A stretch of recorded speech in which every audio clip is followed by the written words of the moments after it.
Inside America's Boardrooms, the informational show for board members and corporate secretaries. Brought to you with Knowledge Partners, NASDAQ, the Center for Audit Quality, and PwC.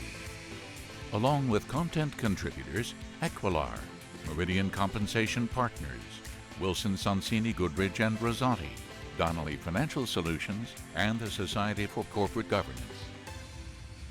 Welcome to this edition of Inside America's Boardrooms. I'm TK Kerstetter, the CEO of Boardroom Resources and your host for today. Today we're going to be talking about the two tasks that happen in the first quarter for compensation committees. And before we start on that, I just want to let everybody know that we're actually filming in San Francisco today. We're at the NASDAQ Entrepreneurial Center on 505 Howard Street. And it's a great facility for educating and mentoring entrepreneurs. They do a great job here, and anybody that's got an interest in that or happens to be one, this is a great place to find out more information. So back to our show. So my guest today is more than qualified to talk about these two issues, and let me welcome Matt Isakson, who's a partner with Meridian Compensation Partners. Welcome, Matt. Thank you, TK. Thank you for having me. Okay, so these two tasks, the first one is evaluating the recommendations by management for increases for the going year. Obviously looking at performance results and what happened last year and making some decisions on those recommendations, and then probably going over the CEO stuff as well.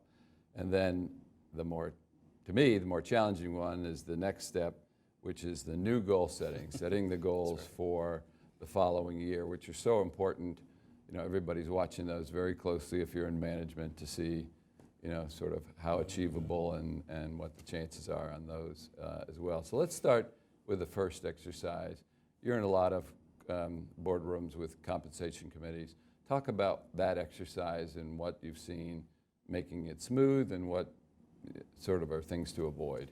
Right, well, it's definitely a process that's evolved over the last 3 to 5 years. These two topics that you just mentioned that we'll talk about today, both the pay process, pay increases, and goal setting, are probably the most heightened issues today for compensation committees. When you're looking at pay increases, probably the most important thing is to think about better process and stronger rationale. When we look at better process, there are a couple things that come to mind. First is a two-step meeting approach, where in the first meeting, usually in the fall, sometimes early in the year, you're looking at market data. You're really starting to understand where those executives sit against the market. No pay decisions are being met, but you're giving the committee an opportunity not only to question the methodology, each executive's situation, what's the succession planning, retention, internal equity, et cetera. You're giving them a nice dialogue to understand that market setting. The pay recommendations come at the next meeting, whether that's February or March, et cetera. But those are being split up. Most companies nowadays do this two-meeting approach, this two bites at the apple approach. Not all of them do. Some have a good process where they do it all in one meeting, but our preferred approach is to do that over two meetings. Another process step is to let your independent consultant review those recommendations that the CEO's developed. We are able to give that independent outside perspective to really guide the management team of saying, you know, this goal or this increase that you're recommending here, it probably won't pass muster, or you need some stronger rationale. So it's giving that outside voice to management iterate through what those recommendations are.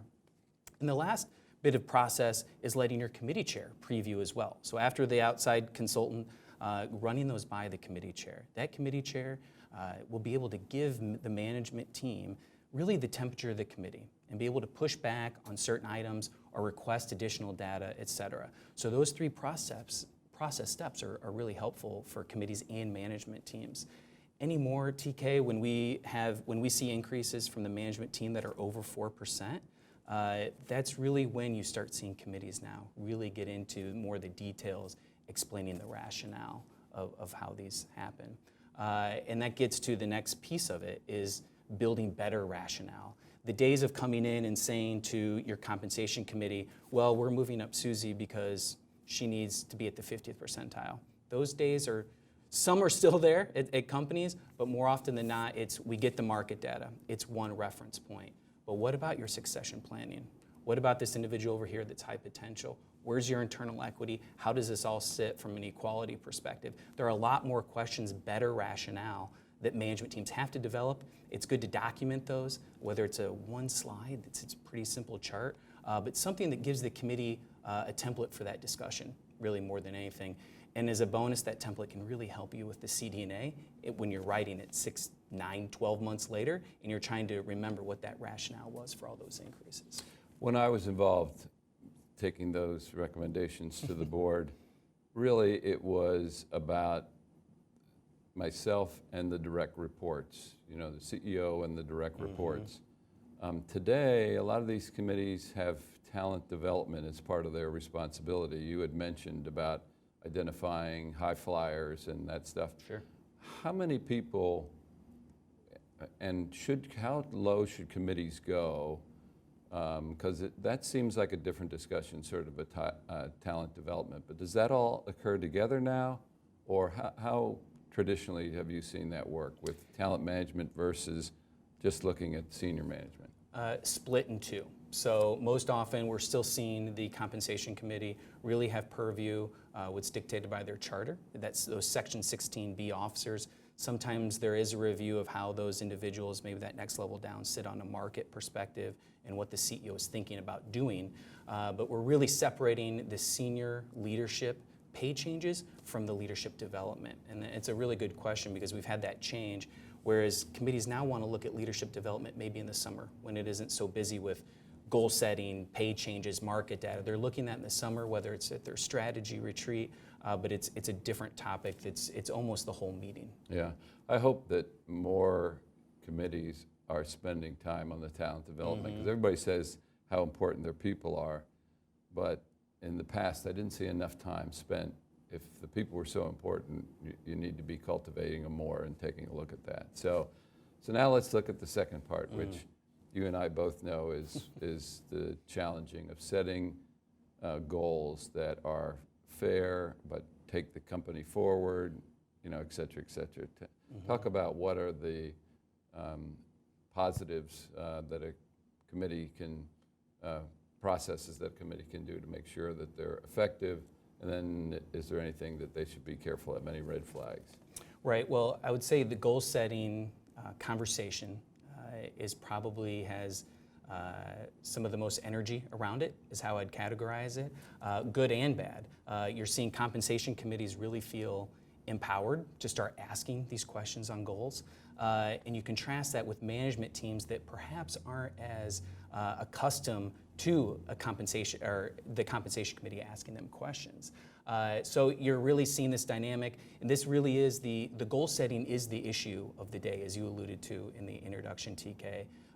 We've cleaned up a lot of the pay practices, right? With the say on pay, the first 5 years of say on pay, it's about pay levels and goal setting, it really is. So in terms of process, the first item, it's very similar to the pay, is a two-meeting approach. Now, not all companies have done this yet. I'd still say it's a minority practice, but in our clients at Meridian, where we've seen this implemented, it can be really effective, where you're having the first meeting in January, maybe mid to late January. It's management's opportunity to give some initial recommendations for the goals. You're really pressure testing those with the compensation committee. You're taking initial results for the previous year, you're modeling out some targets, maximum, but you're really getting a sense of where the committee is, and you're allowing the committee to ask questions, and that's the important thing. We don't want one meeting where there are a lot of questions and the management team's running back and forth and changing the goals in the mid-meeting to get these things approved. So you're allowing the goals really to breathe. As part of that two-meeting approach that we would say is now is a, quote, best practice, I would say that the other part is having some guiding perspectives when you're looking at these goals. Now, this will vary by company, depending on how relevant they are, but there are 4 in particular that are guiding perspectives that we have found really effective. The first is the company's own historical pay, or historical performance. Where's the company been? How has it performed against goals in the past? Are they consistently exceeding maximum? Are they not hitting threshold and zero payouts? What's the story? And also historical performance for your peer group. So on a relative basis, how are we setting goals? Are we setting our targets at the 25th percentile of the peer group historical performance? If so, what is that really saying about our rigor and our goal process on a go-forward basis? We all know that past performance isn't about the future, right? And we're setting it forward. So it's one perspective. You shouldn't lean too hard on either one of those.